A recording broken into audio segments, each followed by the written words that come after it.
Hi everyone! Palakad kami ngayon ng anak ko. Papunta kami sa labas. Mag-aabang tayo ng tricycle. Syempre, pupunta na naman kami sa KCC. Maglalaro na naman yung anak ko. Hindi nga alam ng anak ko na aalis kami ngayon kasi pagising niya, inilamusan ko siya. Tapos pinakain ko, tinutbrushan, and then binihisan ko. Sakay na nga pala kami ng tricycle and after ilang minutes, nakarating na ulit tayo dito sa KCC Mall. Nakakaloka yung pamasahe dito sa Zamboanga, no? Yung iba overcharging na. Parang mas mataas pa maningil yung mga tricycle, no, kaysa sa taxi. Nakapasok na nga pala kami ng anak ko dito sa KCC, so alam niya na kung saan muna kami pupunta. Idadrop ko muna siya doon sa pinaglalaroan niya. Gusto ko nga sana mag-grocery muna kami para naman pag out namin dito mamaya, diretso na kami pauwi.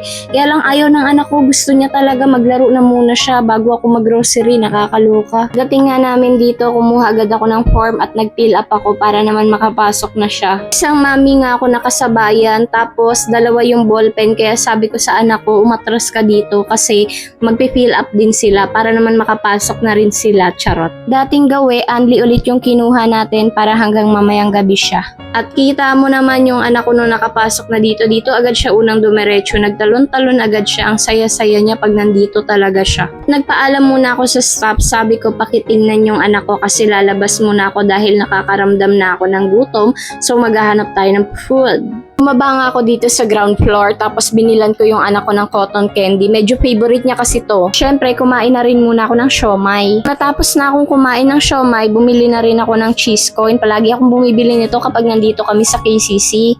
Nakabalik na nga ako sa playhouse, agad kong tinawag yung anak ko kasi sabi ko sa kanya meron akong binili para sa kanya, yung favorite niya na cotton candy. After niyang kumain ng cotton candy, tumakbo na naman ng loko kasi maglalaro na daw ulit siya. Pero ang hindi niya alam, mag-aalas 7 na ng gabi neto, kaya naman kinuha ko na siya dahil lalabas na kami, dadaan pa kami sa grocery. Ayaw pa kaya niyang lumabas kasi akala niya after niyang kumain, maglalaro na ulit siya.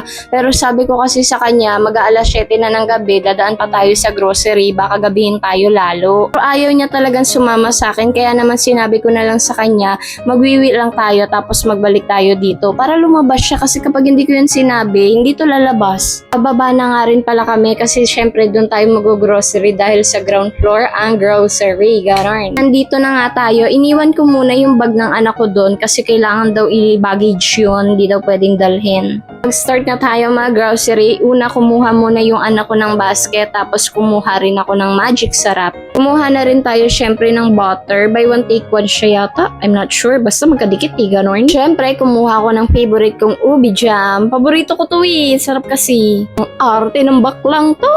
Ako nga habang naglalakad kami, tinuro niya agad yung paborito niya. Syempre, paborito niya tong pansit canton. Ewan ko nga bakit etong green yung kinuha niya.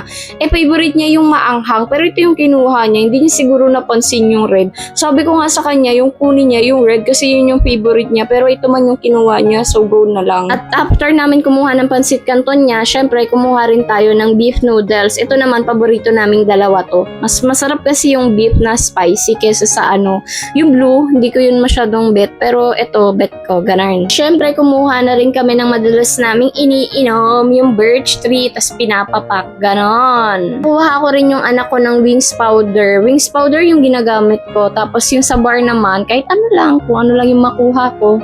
Kuha rin yung anak ko ng favorite niyang Oreo. Sabi ko nga sa kanya, hindi siya kumakain ng strawberry, pero kinuha niya pa rin, matigas ulo niya, ni pala desisyon. Siyempre, kukuha din tayo ng combi. Masarap kasi yung combi, no? Kukuha na rin tayo ng Kojic na sabon ko kasi paubos na yung sabon ko sa bahay. Kuha din tayo ng cream silk. Cream silk green yung gamit ko. Para daw pag rebonded yung hair mo, mag cream silk green ka. Talaga ba? So, eto lang naman yung mga bibili namin. Kaunti lang yan. Budget tayo. Uy! Na kami dito sa my counter. Yung anak ko nga kung ano-ano yung dinadampot. Kaya minsan na out of budget ako. Paano ba naman? Dampot siya ng dampot ng kung ano-ano. And ayan, palabas na kami ng anak ko. Mag-abang na tayo ng tricycle. Yung pauwi namin, grabe yung pamasahe, no? 150. Hindi kayo overcharging na yun. Sobrang naman yata.